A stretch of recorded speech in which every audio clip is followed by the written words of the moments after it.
accord in one place. Verse 2.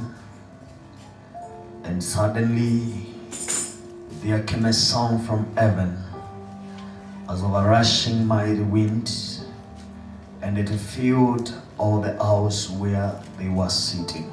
Verse 3.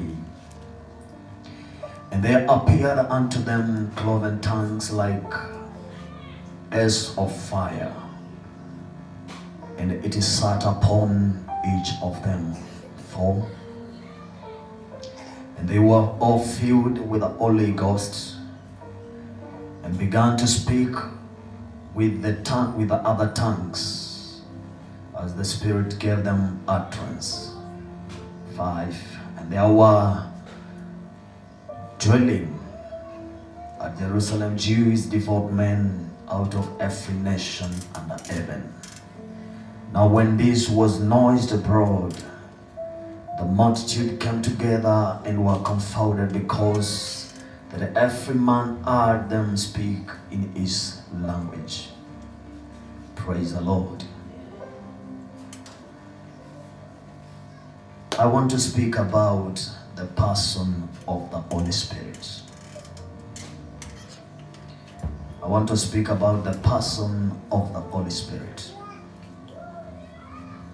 We get at least a little bit to understand what the Holy Spirit does and who is the Holy Spirit. Hallelujah. When you go back to the book of John, chapter number 14, verse 7, you will see Jesus speaking about the Holy Spirit. The book of Acts, they speak whatever Jesus was doing. The men during the Bible, whatever they were doing, people like Jacob, people like Joseph, people like Abraham, whatever they were doing, it is spoken in this book of Acts. Also what Jesus was doing, it is spoken here. And why did they begin speaking about the doings of the men in the Bible?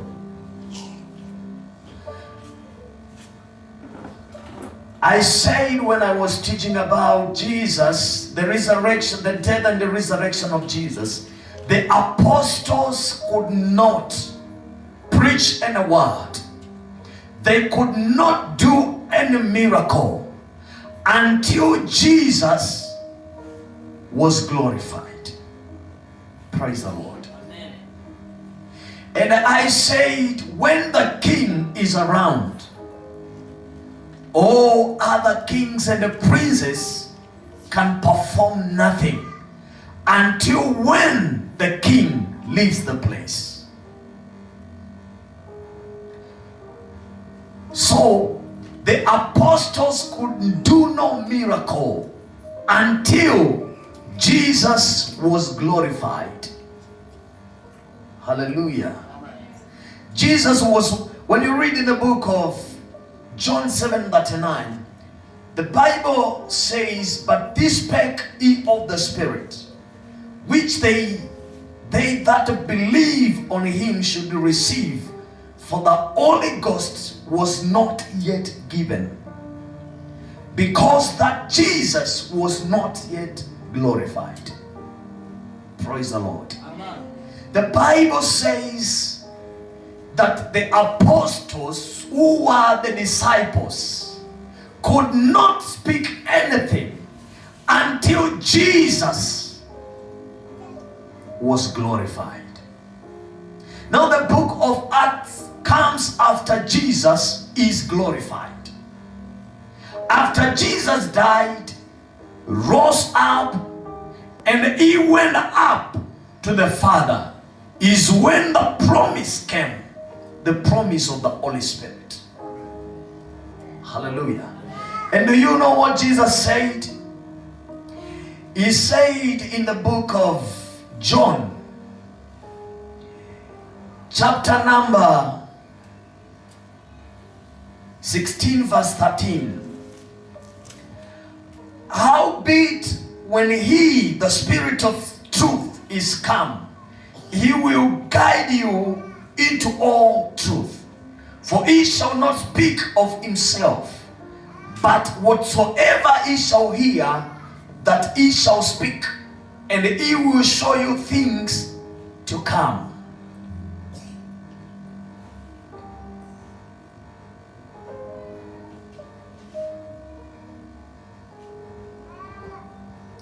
Hallelujah. 15:26 of John. But when the Comforter is come, whom I will send unto you from the Father, even the Spirit of truth, which proceeds from the Father, he shall testify of me. Praise the Lord. Amen. Now the Holy Spirit could not perform to the disciples or to the apostles when Jesus was around.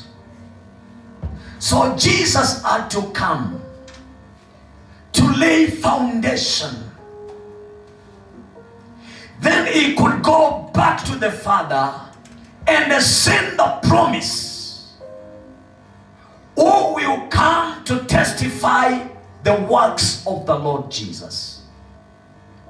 So baada Yesu amepaa, Roho Mtakatifu anakuja kama ahadi.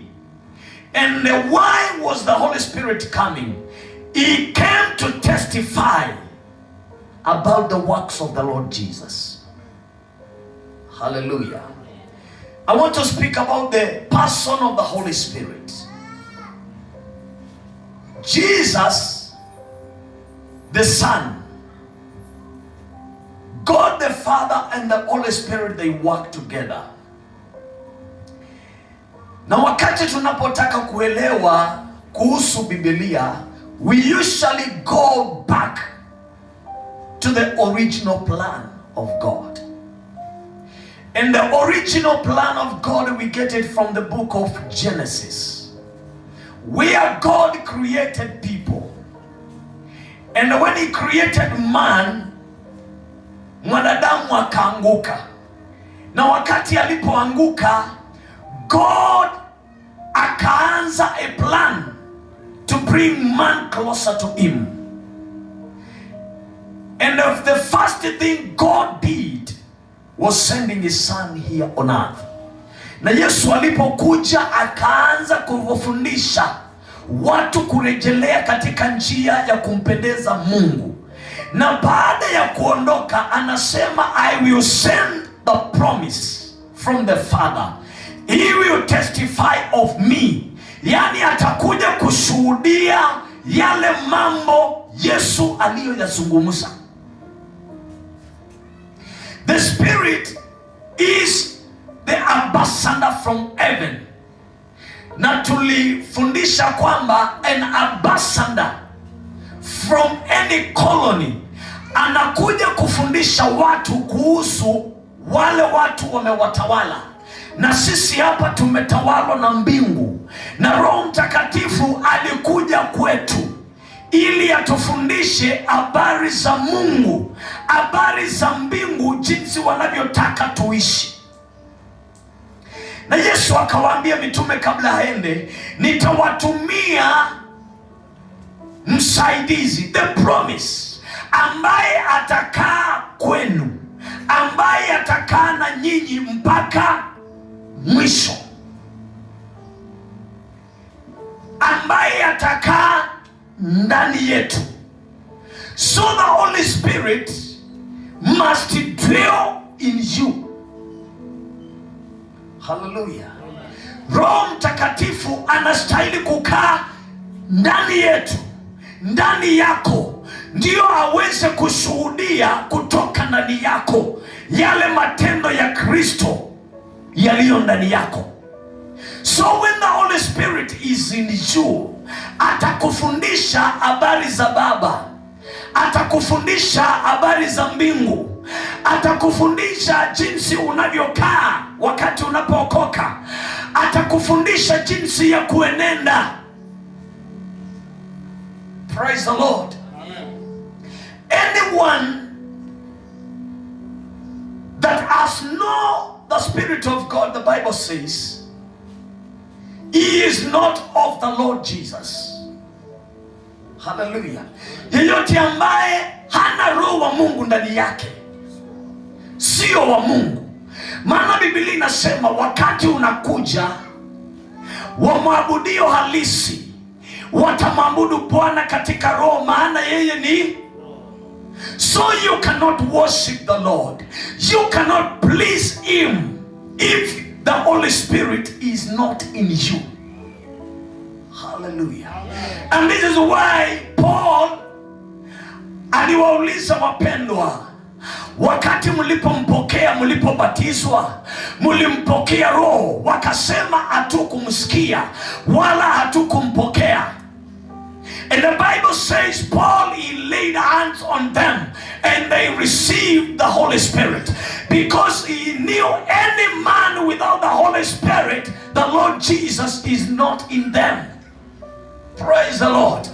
Jesus says here in the book of John 15:26 that the Comforter will come, whom I will send from the Father, even the Spirit of the truth, which proceeds from the Father. He will testify of me. So when Holy Spirit comes in you, he makes a difference. He begins to testify new things in your life. If you are a dragon, the Holy Spirit begins to turn things around and you become a believer that received Jesus, and the world will see change because the Holy Spirit begins to work in you. Even the time you stand before God and you begin to say, Holy Spirit, come. Holy Spirit, we welcome you. Holy Spirit, I need you. You are astray. Umepotea. Because the Bible says, Jesus himself said, when the Holy Spirit comes, when the promise from the Father comes, he will dwell in you. Hallelujah. Ama hivyo si Biblia inasema? Inasema atakapokuja atakaa kando yako. Inasema atakapokuja atakaa ndani yako na ataishi na nyinyi milele. Because Jesus came and he left, but he sent us the promise, the one who will dwell in us forever and ever until Jesus comes back. Why will he be in us? He will be in us, teaching us the will of God, the purpose of the kingdom of God in us. Hallelujah. Amen. For example, when a colony like the British people, wakati walipo to colonize, walileta High Commission hapa Kenya, ama wakaleta embassy yao. Ukienda pale hapa ili unapata mali wameandika the Commission of Britain, na pale uwezi simama, because they were our colony. And when they came, walianza kushika watu na wakaanza kutumia watu machifu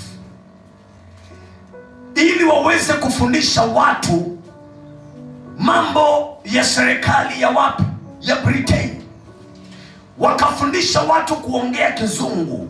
Sisi hatukuwa, wale watu wa zamani hawakujua mambo na Kizungu.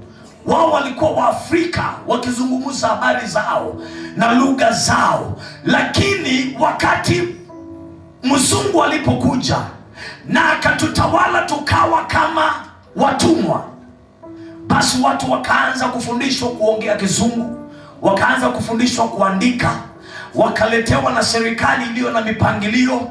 Baadaye wakaonyeshwa vile kunaweza kuwa na president na utawala na nani na nani. Na baadaye watu walipogundua ya kwamba tumetawalwa, wakaanza vita, mzungu akajiondoa. Lakini hata leo hapa usipozungumza Kiingereza unaonekana wewe ni mtu uliyepotea, wewe ni mtu usiyejua chochote. Hivyo Roho Mtakatifu ambaye alija kwetu kama ambassador kutoka mbinguni ili atuletee maneno ya mbingu. Ni nini kinachofanyika mbinguni? Ni nini Baba anachotaka? Ni lugha gani mtakayozungumza? Ni maneno gani mtakayonena mbele zake aweze kusikia? Hayo maneno Yesu akajua hata ninapowafundisha mtayasahau, lakini Roho anapokuja atawakumbusha yale niliyowafundisha. Ndiyo maana Roho Mtakatifu, Yesu akasema nitawaletea kutoka kwa Baba ahadi. Haleluya. Na Roho Mtakatifu angekuja kufanya kazi wakati Yesu alikuwa hapa, lakini Yesu alipoondoka, Roho Mtakatifu ndipo aliposhuka. Na aliposhuka katika kitabu cha Matendo ya Mitume 2 unaona ya kwamba aliposhuka wakapokea Roho Mtakatifu, na Biblia inasema wakaanza kuongea kwa ndimi mpya, wakaanza kuongea kwa lugha mpya. Wale ambao hawakujua kuongea Kigreek wakaongea, wale ambao hawakujua lugha nyingine wakaongea. Praise the Lord. Amen.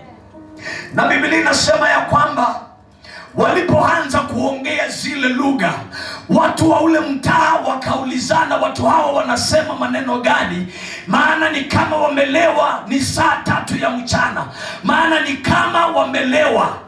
Petro akatokea. Nyakati zile Yesu alikuwa hapa, Petro angetokea popote aseme habari za Yesu. Lakini maana Roho Mtakatifu alikuja, Yesu aliwaambia msiondoke hapa Yerusalemu kabla the promise has come, kabla ahadi haijafika msiondoke. Maana alijua watakapoondoka kuna maneno watasema na haitakuwa na influence, lakini watakapompokea Roho, maneno watakayoanza kuongea yatasikizwa na watu. Maneno ambayo unaongea kabla upokee Roho haiwezi kuwa na influence mbele ya watu, yanakuwa maneno yako wewe mwenyewe. Lakini wakati unapompokea Roho Mtakatifu, watu wanaanza kukusikiliza, wanasikiliza habari unazozinena, zinakuwa ni habari za kutoka mbinguni. Unajua Biblia inasema hao watu walipoanza kuhubiri habari njema, watu wengine wakasema ijapokuwa hao watu hawajasoma, lakini Petro wakajua ni kwamba hatujasoma, lakini tunao nguvu tulizozipokea ile siku Mwokozi alipoenda na akatutumia msaidizi ambaye atakaa pamoja na sisi. Hata walipopigwa vita hawakukata tamaa, maana msaidizi alikuwa ndani yao. Maana Yesu alisema atakuwa nanyi akishuhudia habari zangu hata kufika mwisho. Praise the Lord. Amen.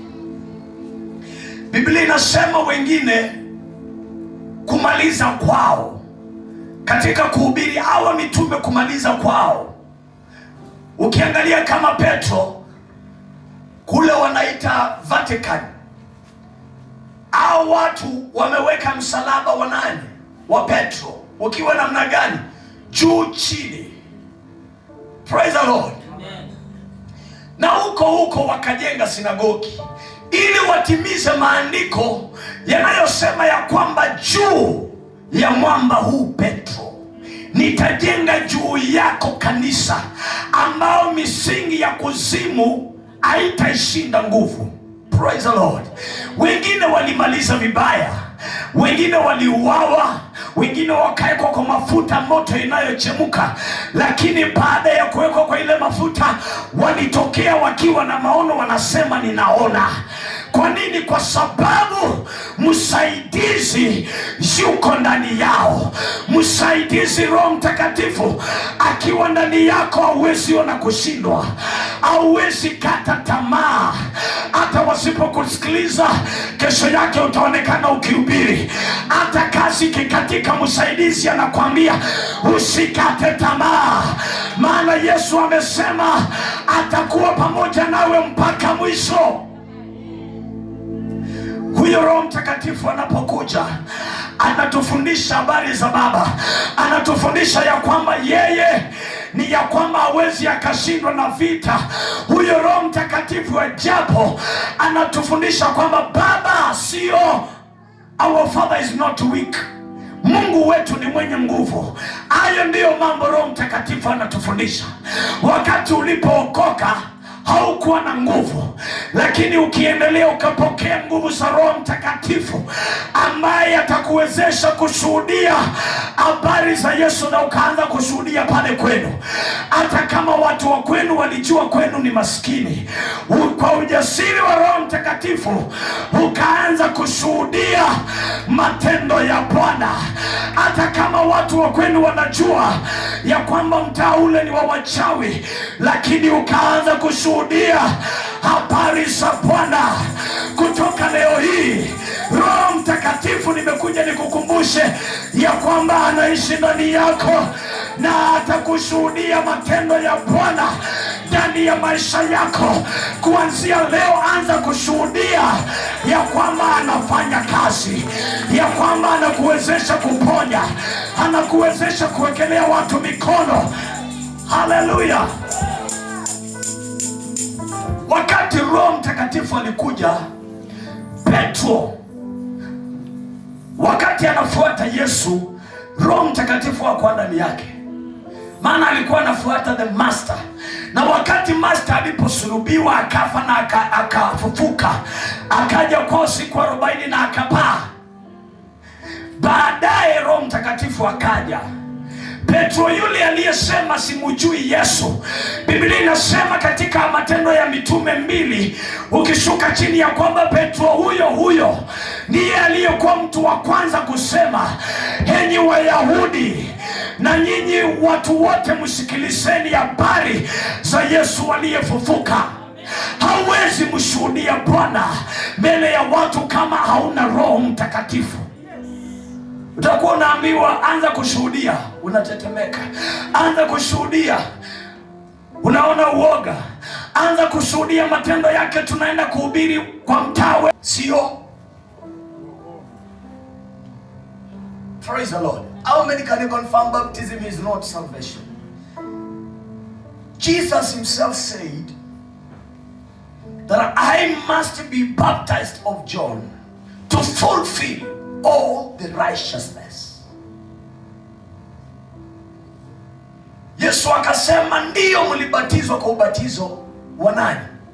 Wa Yohana, lakini mtabatizwa kwa ubatizo wa Roho Mtakatifu atakayewapa nguvu. Unajua watu waliokiri ya kwamba Yesu ni Mwokozi na wakafika pale, they don't go an extra mile. But anyone that admires the Holy Spirit, you'll be powerful than before. Praise the Lord. Watu ambao wameokoka, Biblia inasema ya kwamba Roho anawajalia kadri apendavyo. The Holy Spirit gives people gifts. Roho Mtakatifu unapompokea na anakaa ndani yako, kuanzia leo yule mtu ambaye anaishi kusema Roho Mtakatifu karibu, Roho Mtakatifu kuja, Roho Mtakatifu tunakualika, wewe umeanza kupotea, maana yuko hapo. Biblia inasema ya kwamba katika Yohana 14:17 ya kwamba he shall be in, atakuwa wapi? Ndani yetu. Atakuwa ndani. Roho Mtakatifu alikuja kufungua hawa mitume macho. Yale matendo Yesu aliyokuwa akifanya akiwa ulimwenguni, Petro hangeweza kufanya kabla Yesu aweze kutukuzwa. Lakini wakati Yesu alitukuzwa, Biblia inasema ndipo Roho alikuja. Na ndio unaona watu kama kina Petro, kivuli chao kinaponya watu wakiwa wagonjwa. Wanaanza kumwambia kiwete, tulicho nacho. Walianza kutambua kuna kitu walicho nacho. Kwa nini? Sababu Roho anawashuhudia ndani yao. Usipokuwa na Roho Mtakatifu, hakuna kitu utasikia inakushuhudia. Utakuwa unapatana na wagonjwa, unapita. Unapatana na watu waliopagawa mapepo, unapita. Maana ndani yako hakuna kitu inakushuhudia ya kwamba kuna uwezo ulio ndani yako. Petro walipopokea Roho Mtakatifu ndio wakati walianza kutenda matendo. Na ndio unaona kitabu hiki inaitwa Matendo ya Mitume. Mitume walianza kufanya kazi, wakaanza kunakili vitabu, wakaanza kuelezea matendo ya Yesu. Hata wengine wakipigwa kama kina Stefano, wanasema ninamuona Bwana amesimama katika kiti cha enzi. Awangeona kama Roho hayuko. The Holy Spirit connects you with the heaven. Praise the Lord.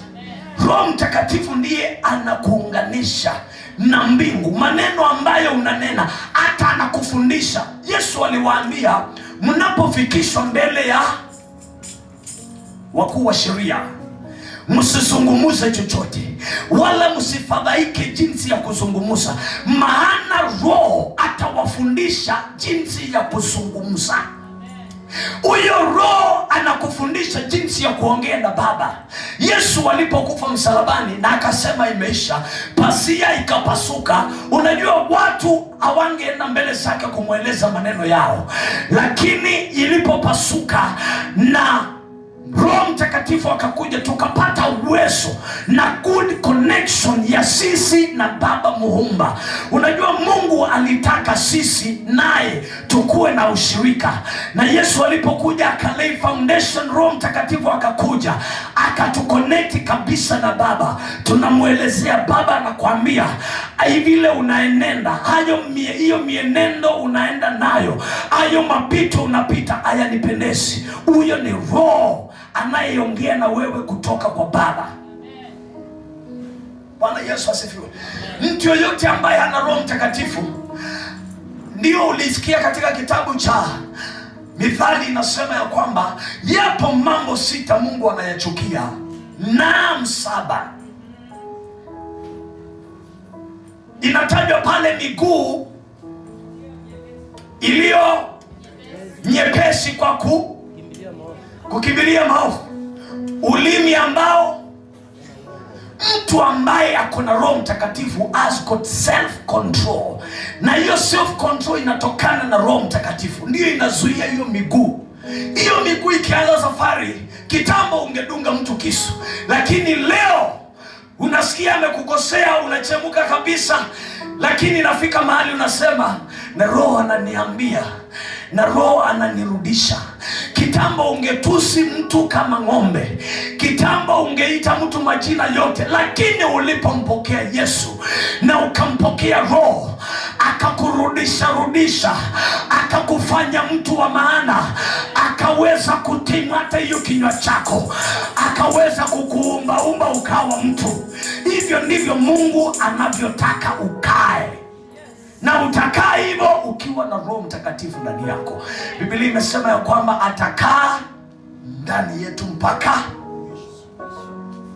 Kwa hivyo promise ya Yesu kwetu, Roho Mtakatifu atakapokuja atakaa nasi mpaka mwisho. Kwa hivyo ukiwa hapa katikati ya safari na uone ya kwamba umeanza kupoteana na Roho Mtakatifu, Roho Mtakatifu ahadi yake ni mpaka mwisho. Wewe ndiye umeanza kupiga kona. Praise the Lord. Na Roho Mtakatifu hakuachi. Wewe ndiye unamwa. Ni kama baba hawezi acha watoto. Watoto ndio na ndivyo watu walivyofanya. Watu walimuacha Mungu na Mungu akaanza kuwavuta karibu. Praise the Lord. sisi ndio tunaondoka katika uwepo wa Mungu. Uwepo wa Mungu hupo, Roho wa Mungu yupo, Baba yuko pamoja na sisi. Haleluya. Lakini sisi, Biblia inasema ya kwamba mkono wa Mungu sio,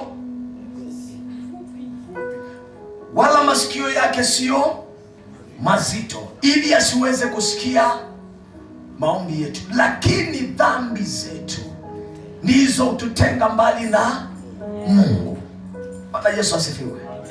Kwa hivyo dhambi zetu ndizo hutuondoa katika huo uwepo.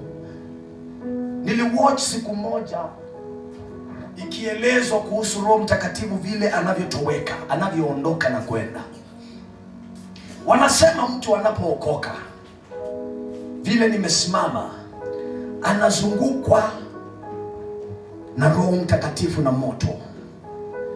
Na wakati ambapo amezungukwa, wakati anapoanza kusengenya, Bwana asifiwe, moto unatoka pale unarudi hapa. Wakati anapofanya dhambi, moto unatoka pale unarudi hapa. Wakati dhambi inazidi kabisa, moto unarudi hapa. Unajua moto ikiwa pale shetani angekunguza, lakini inapokuja hapa ndio unasikia mambo mazito yanajirudia kila wakati. Unasema wewe ndio unajaribiwa, na unaanza kujikomfort, unasema mteule ambaye ajaribiwi. Bwana Yesu asifiwe. Mungu yuko, mteule ambaye ajaribiwi. Nilisikia mhubiri mmoja akisema, you are very little. Wewe ni mdogo sana kujaribiwa na shetani. Hata ile mapepo kidogo kidogo ya kule kuzimu, hata ikukaribiaki. Shetani alienda kwa watu kama kina Job, watu ambao walikuwa na influence. Ukisoma kitabu cha Job, unaona alikuwa anawakilisha watu asiyowajua kotini. Wageni ambao hawana kwao alikuwa anawahost. Watoto ambao hawana baba alikuwa anakuwa baba wao. Alikuwa anawapatia watu misaada. Na wewe unasema mimi najaribiwa kama Ayubu, lakini hakuna kitu umewahi fanya. Bwana Yesu asifiwe. Moto unapoenda ukipungua sababu ya dhambi, moto inapungua kabisa mpaka unakuwa hauzungukwi na ulinzi wa Mungu. Wakati moto inapoisha, sasa shetani wakati alikuwa kama pale, sisemi hapo kuna Pastor Nicholas na moto iko hapo, anaweza kuguza, anarusha mikono, inachomeka. Lakini moto sasa uko wapi? Anafanya hivi tu, anakudunga macho, fanya hivi tu, anakuguza, nasema wewe kesho pneumonia, wewe kesho TB, wewe kesho futwa kazi, wewe kesho, na vitu zinafanyika sababu moto umeisha. But let us maintain the fire of the Holy Spirit around us. Lakini wakati unapoanza kufanya mema, moto hata kama ulikuwa umefika hapa, unaanza kurudi pale pale, unakuwa umezungukwa. Let us love having the Holy Spirit. Tusimame kwa miguu yetu.